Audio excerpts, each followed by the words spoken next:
Toujours au Mobile World Congress à Barcelone, on va parler d'Internet sans fil, de transmission de données sans fil. Alors vous connaissiez sans doute le Bluetooth, le Wi-Fi, maintenant il existe le Li-Fi, c'est un peu l'Internet par la lumière. C'est un projet qui vient d'une start-up française, c'est OLEDcom qui est issu de l'Université de Versailles, c'est ça? Tout à fait, oui. Alors Li-Fi, comment ça marche? Le Li-Fi, c'est tout simplement du morse optique. On allume, on éteint, mais à très très haute vitesse, c'est-à-dire plus d'1 million de fois par seconde. Donc c'est complètement invisible pour l'œil, mais ça permet de transmettre des données. Il y a un exemple, c'est un prototype d'un produit que vous allez commercialiser. Alors concrètement, comment ça marche le Li-Fi là-dessus?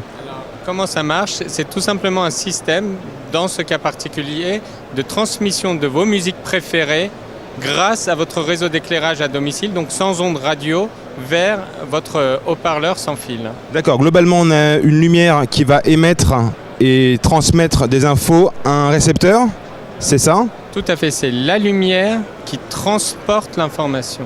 D'accord, donc si je mets ma main là, ça coupe le son. Tout à fait, si vous mettez volontairement votre main, ça coupe le son. Comme la harpe laser de Jean-Michel Jarre un peu. Alors il existe des modes de diffusion où on peut avoir des indirects, on diffuse sur un plafond par exemple, et dans ce cas-là, il n'y a plus le problème de l'obstruction par la main.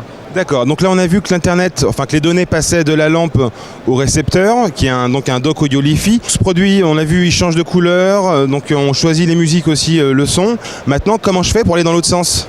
De mon smartphone par exemple à la lampe? Alors, pour la voie descendante, vous utilisez votre réseau d'éclairage. En revanche, pour la voie montante, on va utiliser de la lumière invisible. Pourquoi? Parce que vous êtes surtout consommateur de données. Vous avez besoin de beaucoup de puissance pour descendre. Et en revanche, ce que vous envoyez, c'est une adresse Internet.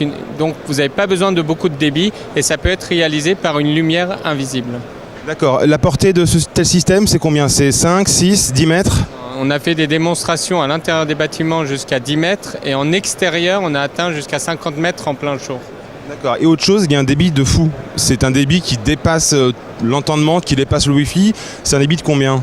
Alors, c'est 10 fois plus rapide que le Wi-Fi et beaucoup moins cher puisque vous combinez la fonction éclairage et la fonction de transmettre des données. Ça laisse envisager ça des applications énormes, non? Tout à fait, puisqu'on espère pour la fin de l'année 2014 avoir un dispositif commercial pour accéder à Internet à 100 mégabits par seconde. D'accord. Et dans les avions, plus d'ondes électromagnétiques, ça peut être un truc phénoménal aussi. Tout à fait, plus d'ondes radio, donc dans les avions, dans les hôpitaux, donc tous ces lieux où, disons, le Wi-Fi n'est pas le bienvenu. Voilà, donc le Li-Fi, l'Internet par la lumière, peut-être bientôt dans les avions, dans les hôpitaux et peut-être bientôt chez vous. En vidéo également sur Dailymotion YouTube et en podcast iTunes. Retrouvez-nous sur Facebook /CNET France et sur Twitter @CNET France.